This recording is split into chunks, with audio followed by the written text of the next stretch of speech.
Book 3, Chapter 3 of The Black Arrow. The Black Arrow by Robert Louis Stevenson. Book 3, Chapter 3 St. Bride's Cross. St. Bride's Cross stood a little way back from Shoreby, on the skirts of Tunstall Forest. Two roads met, one from Holywood across the forest, one that road from Risingham, down which we saw the wrecks of a Lancastrian army fleeing in disorder. Here the two joined issue, and went on together down the hill to Shoreby. And a little back from the point of junction, the summit of a little knoll was crowned by the ancient and weather-beaten cross. Here, then, about 7 in the morning, Dick arrived. It was as cold as ever. The earth was all grey and silver with the hoar-frost, and the day began to break in the east with many colours of purple and orange.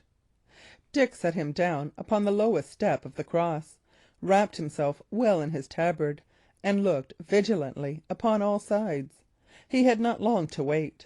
Down the road from Holywood, a gentleman in very rich and bright armour, and wearing over that a surcoat of the rarest furs, came pacing on a splendid charger.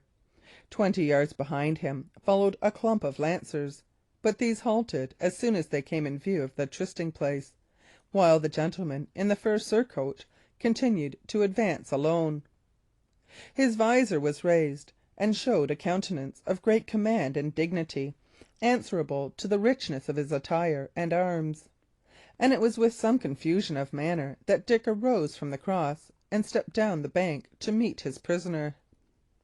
"I thank you, my lord, for your exactitude," he said, louting very low. "Will it please your lordship to set foot to earth?" "Are ye here alone, young man?" inquired the other. "I was not so simple," answered Dick, "and to be plain with your lordship, the woods upon either hand of this cross lie full of mine honest fellows lying on their weapons." "Ye have done wisely," said the lord. "It pleases me the rather, since last night ye fought foolhardily, and more like a savage Saracen lunatic than any Christian warrior. But it becomes not to me to complain that had the undermost." "Ye had the undermost indeed, my lord, since ye so fell," returned Dick. "But had the waves not holpen me, it was I that should have had the worst. Ye were pleased to make me yours with several dagger marks, which I still carry.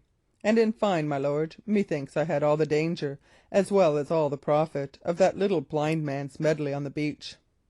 "Y' are shrewd enough to make light of it, I see," returned the stranger.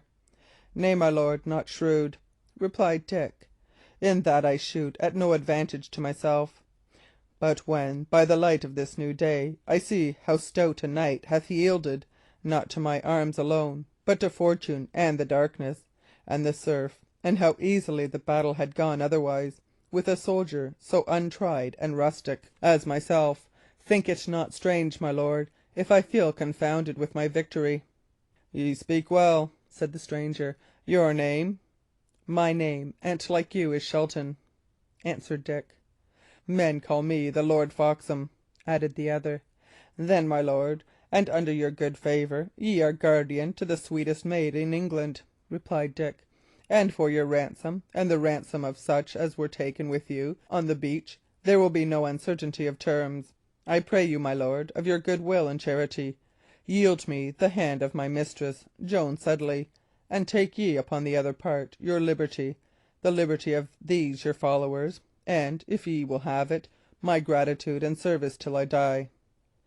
"But are ye not ward to Sir Daniel?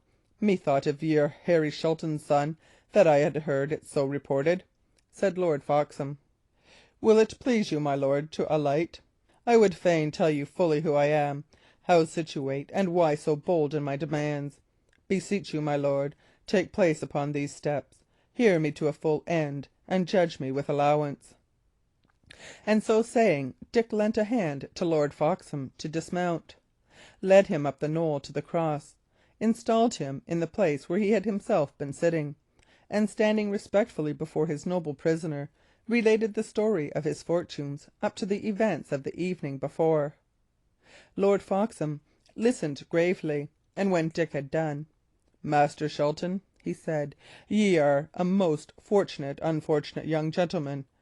But what fortune ye have had! that ye have amply merited, and what unfortune ye have no ways deserved. Be of good cheer, for ye have made a friend who is devoid neither of power nor favour. For yourself, although it fits not for a person of your birth to herd with outlaws, I must own ye are both brave and honourable. Very dangerous in battle, right courteous in peace, a youth of excellent disposition and brave bearing. For your estates, ye will never see them till the world shall change again. So long as Lancaster hath the strong hand, so shall Sir Daniel enjoy them for his own. For my ward, it is another matter. I had promised her before to a gentleman, a kinsman of my house, one Hamley. The promise is old. Ay, my lord, and now Sir Daniel hath promised her to my Lord Shoreby," interrupted Dick. "And this promise, for all it is but young, is still the likelier to be made good." "'Tis the plain truth," returned his lordship. "And considering, moreover, that I am your prisoner upon no better composition than my bare life, and over and above that the maiden is unhappily in other hands, I will so far consent. Aid me with your good fellows." "My lord," cried Dick, "they are these same outlaws that ye blame me for consorting with." "Let them be what they will, they can fight," returned Lord Foxham. "Help me, then, and if between us we regain the maid, upon my knightly honour she shall marry you." Dick bent his knee before his prisoner, but he, leaping up lightly from the cross, caught the lad up and embraced him like a son. "Come," he said, "an ye are to marry Joan, we must be early friends." End of Book 3, Chapter 3.